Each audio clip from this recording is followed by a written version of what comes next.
The rising tensions between South African and Nigerian Uber drivers.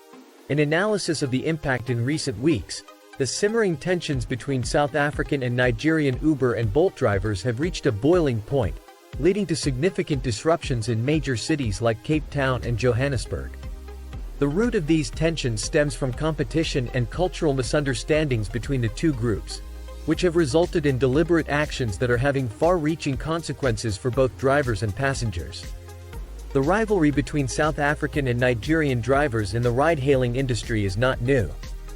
With both groups competing for a limited pool of customers, tensions have steadily grown. However, recent reports suggest that Nigerian have taken matters into their own hands by intentionally manipulating the Bolt platform to create maximum surge pricing. After a prank from a South African personal to a Nigerian Uber driver. This tactic, aimed at driving up the cost of rides, has left South Africans in these cities stranded, unable to find affordable transportation. Surge pricing, a common feature in ride-hailing apps like Uber and Bolt, is designed to increase the cost of rides when demand is high and supply is low. However, Nigerian drivers in Cape Town and Johannesburg are reportedly collaborating to log out of the Bolt app en masse, reducing the availability of drivers and triggering a surge in pricing. Once prices skyrocket, they log back in to take advantage of the higher fares. This strategy has resulted in surges as high as 200,300%, making it nearly impossible for the average South African to afford a ride. In some instances, passengers have reported waiting for hours, only to be hit with exorbitant prices or no available rides at all. The deliberate manipulation of surge pricing has had a ripple effect throughout the ride-hailing ecosystem. South African drivers, who are often caught off guard by these surges, find themselves struggling to compete with their Nigerian counterparts. Passengers, meanwhile, are bearing the brunt of these tactics, facing not only higher prices but also longer wait times and a lack of reliable transportation options.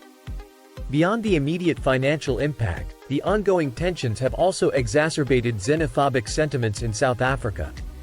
Many South African drivers and passengers feel that they are being unfairly targeted and exploited by Nigerian drivers, further deepening the divide between the two communities.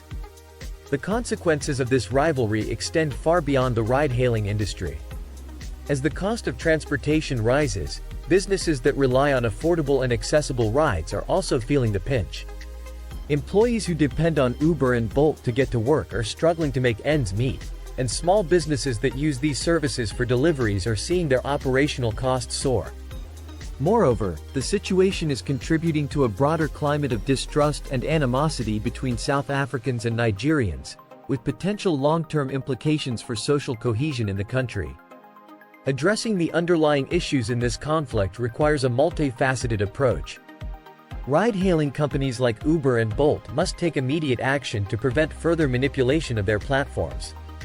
This could involve tightening security measures, implementing stricter penalties for drivers who engage in unethical practices, and fostering dialogue between South African and Nigerian drivers to address their grievances.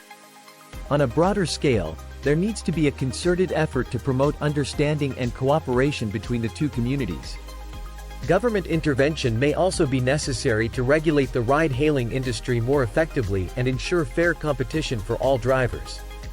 The ongoing tensions between South African and Nigerian Uber and Bolt drivers are a microcosm of larger economic and social issues facing both countries. While the immediate impact is being felt by drivers and passengers in Cape Town and Johannesburg, the ripple effects are likely to be felt across the region. By taking proactive steps to address these issues, both governments and ride-hailing companies can help to diffuse the situation and prevent further escalation. In the meantime, passengers in South Africa will need to brace themselves for the possibility of continued disruptions and higher prices as the situation continues to unfold.